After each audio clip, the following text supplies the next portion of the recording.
and welcome to the first lecture for Political Science 160. As stated in your study guide, this lecture introduces the subject matter of this course, Political Sociology. I will also summarize and identify key points in the reading that needs to be highlighted. Let's begin. Let's begin by looking at several photos that I think encapsulates the state and society in action. If you read the course guide, I wrote there that this course made me realize things about the society that we live in today. Seeing people come together for a unified cause made me realize that there is still hope for us beyond the social issues and the pandemic that we are facing right now. This first photo is from Hong Kong. You may notice later on that I will always be referencing to Hong Kong because of their protests that has been going on since last year. Political unrest has been the norm for the people of Hong Kong as they fight for their democracy and against China that tramples on the people's rights or freedoms. This particular photo was taken on July 2 of this year as people of Hong Kong protest against the new security law aimed at cracking down dissent in the city-state. Much like the anti-terrorism law in the Philippines, this gave more power to the government and the police to punish dissenters. This is another photo from Hong Kong. You can see how many people have gathered to protest against Hong Kong and the Chinese government. If you are following local news for the whole of this quarantine, I'm sure you were also aware of this Mañanita in UP Diliman and in other parts of the country last June 12, Independence Day. What struck me the most about this, as with the Hong Kong protests, is how people, even during a pandemic, go out and fight for their rights and democracy. Even with the threat of arrests as policemen surrounded UP Diliman at this time, these people risked their safety and their freedom in order to signal that there needs to be a change, not just with the anti-terrorism law, but with the society in general. See also that the symbols that unify their cause, party hats and balloons as satire to the Mañanita held for a PNP chief last May. Note how everyone understood this reference. Here is another striking photo of a protest in Israel held last April against their prime minister, who was charged with serious crimes. Aside from this, the prime minister is using the pandemic as an excuse to avoid prosecution for the charges against him. In fact, this is not just in the case of Israel. Many leaders in the world, especially the populist ones, have taken advantage of the pandemic to forward repressive policies or, in this case, delay normal processes in favor of them. What is peculiar to this photo is the way socially distanced or social distancing can be seen from a bird's eye view.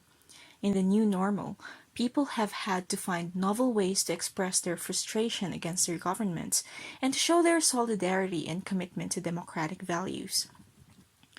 While Political Science 160 is not just about protests, these images of unrest and contentious politics around the world and in our home country shows us how the state and the society are related and why is it crucial to map where power is situated at a given point in time.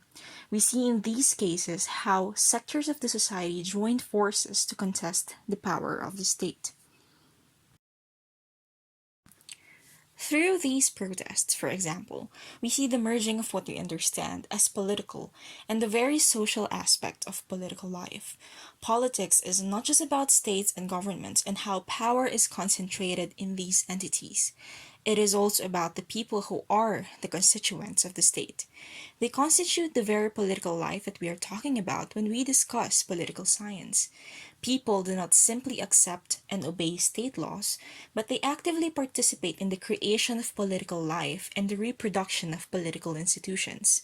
It is this intersection of the political and the social that is the concern of political sociology. This is not just to make sense of the rationale of protests, for example, but also to make sense of why the world is the way it is. Why do elites rule? What are the characteristics of a democratic regime? Why are there many populist leaders in the world today? These are the kinds of questions that we can answer and explore in this course. We will also see why these kinds of questions posed by political sociology are relevant, most especially in these trying times.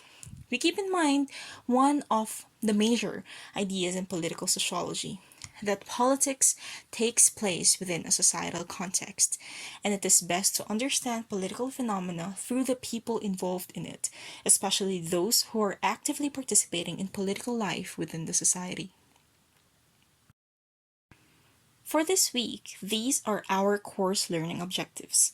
First, describe the field of political sociology, its origins, and the nature of its inquiry. 2. Recall the definition of political science and other related fields to political sociology. What is political sociology? To know what to expect in this course, it is crucial to know the definition of political sociology. But first, we leave this question aside in order to properly define this field. We ask, what are the origins of the field of political sociology? We will focus on the theoretical and methodological origins of the field.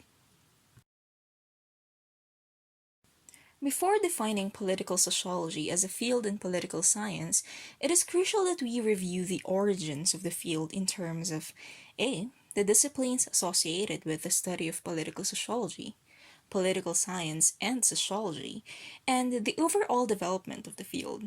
As an interdisciplinary hybrid, it is important to understand that the approaches of political sociology in understanding political and social phenomena are derived primarily from theories of sociology and political science. Most of these are derived primarily from theories and methods of sociology. For example, theoretical perspectives such as the functionalist perspective, conflict theory, among others, are used in political sociology to understand political phenomena. In your study guide, you were asked to read and review the study of politics and to read the reading What is Political Sociology. Thus, the following definition should be familiar to you by now. What is politics? Politics is traditionally understood as the study of a state. This is apparent in politics' definition as an arena and as an art of government. As a study of power, we mentioned, although in passing, that politics is the study of power, how it is used and distributed. As a process, we briefly discussed the dynamics of power and how it is understood as a process and not merely as a resource. We will try to nuance this discussion in the next few lectures. What is sociology? Sociology is the discipline where political sociology derives most of its methods and theories from. In basic terms, sociology can be understood as the study of human behavior within a societal context. It can also be defined as the branch of the social sciences that uses systematic methods of empirical investigation and critical analysis to develop and refine a body of knowledge about human social structure and activity. It is particularly interested in people in the aggregate or interpersonal level and the rules and processes that bind and separate people, not only as individuals but as members of associations, groups, and institutions. Political science has always been state-centric. When we discussed institutionalism last semester, we said that political science has always been focused on the study of political institutions like the government, its branches, and its processes. For example, the process of electing people in office or how laws are passed. Political sociology, however, emphasizes on the alternative sides of power and nuances the study of the state through looking at the link between the state and the society. In Political Science 100, we have also established the different perspectives in looking at politics and power. While there are many senses of politics, for example, we can infer that the traditional view of the study of politics is the study of the state. In this course, we nuance this notion of a study of politics by studying the state side by side with the society. We note that power that had traditionally been viewed as the domain and only in the purview of the state rests not only in the state, but also in other arenas, particularly the society. We show that the locus of power is not just in the state, but are also in the people, in the society. But what constitutes the society? Is it all people? Here we introduce the idea of the civil society.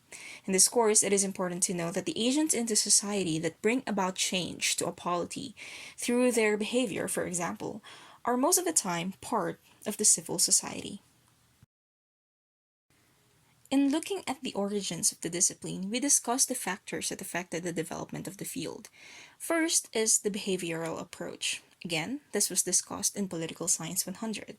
But to recap, behavioralists have one major question in their social inquiry or research. Why do people behave the way they do? For them, social inquiry is fundamentally about trying to understand what it is that some people do, think, or say.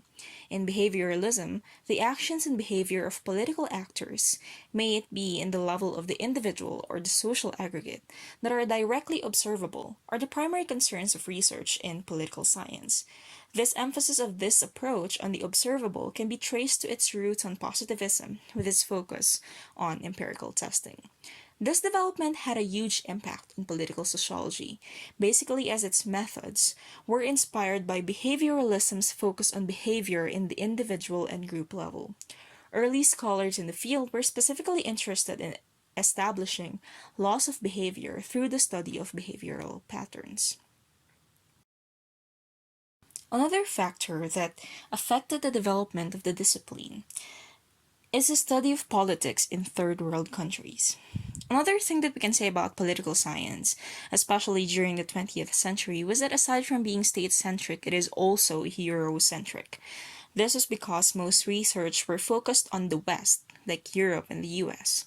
Early scholars of political behavior, for example, aimed to apply theories and researches in the West to the East, or those so-called third world countries. While we will not discuss in detail in this presentation what structural functionalism is, it is important to note its huge contribution to the discipline of political sociology. One of the key ideas used by political sociologists is from Talcott Parsons, who posited that social systems are composed of subsystems, each with a function that contribute to the stability of an integrated social system based on shared common goals and values. We will learn more about this theory in the next topic for this course. One of the immediate applications of these developments in political sociology are the works of David Easton and Almond and Verba. Last semester, we discussed political system. We see here the process wherein policies, decisions, and actions, or outputs, are made through a feedback system. Inputs come from the society and other actors through demands and or support and is converted through outputs that have an effect too on the lives of people who provided the inputs. You see here the explicit recognition that there are actors in the system other than the state that makes it possible for the survival of the system. Another early work on behavioralism that affected the development of the discipline is Gabriel Almond and Sidney Verba's The Civic Culture. They studied behavior patterns of civil society in countries such as Italy, the US, Germany, the UK, and Mexico, and tackled the kinds of political culture found in these countries, concluding that a civic culture formed by people in a country with participant political culture is the most beneficial for democracy. This study stimulated further research on the political behavior of the Third World, as in this text, only developed countries were studied. This and Easton's works are turning points in the study of political sociology. The field's roots, however, go far back to the works of Karl Marx and Max Weber, who can be considered the pioneers or those who laid the foundations of the field of political sociology. While political sociology started in the US in the 1950s with the beginning of behavioralist researches, its concerns go way back, from the works of Weber and Marx, even Plato, Aristotle, and Thucydides. One of the key thinkers of political sociology and one of the main topics in this course is Karl Marx.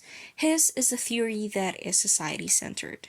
Some of his ideas that will be discussed in the class are class, alienation, class consciousness, class struggle, exploitation, historical materialism, economic determinism, and superstructure and substructure. I will not discuss this one by one in this presentation, but let's just say that Marx believed that politics is embedded in the society as it is something that is also inevitably shaped by the mode of production.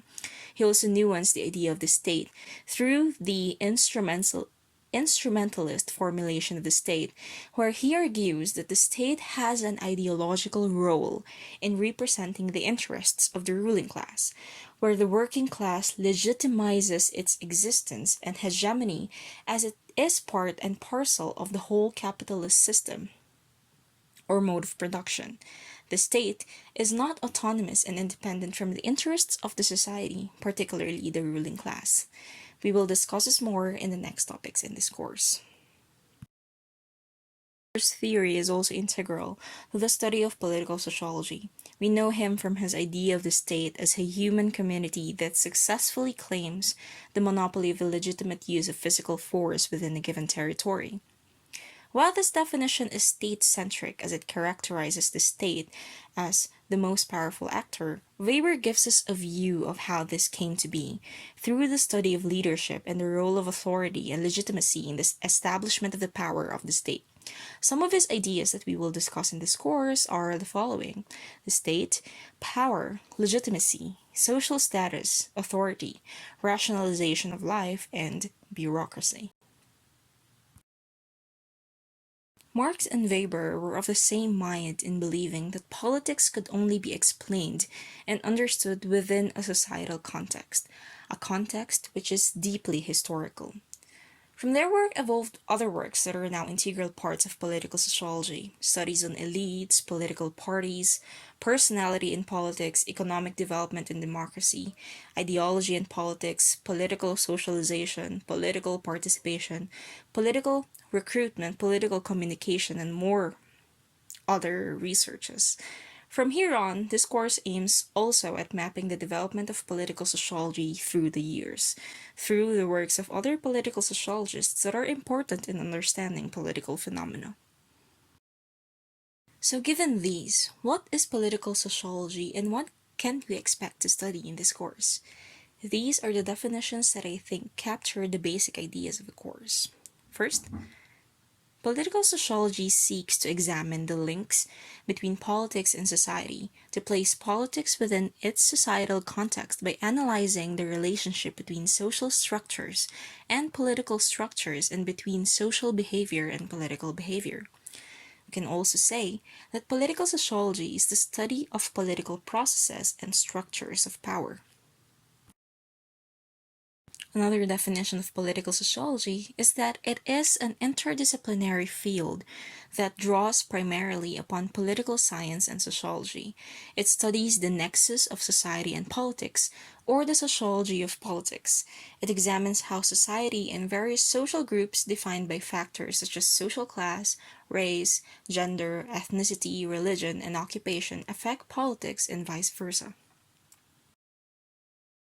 Based on the development of the field and its key thinkers, we can infer the nature of inquiry of political sociology as the study of the nexus of society and politics, and most importantly, power's manifestations in spheres of life other than the political or state-focused aspects that are the focus of traditional political science.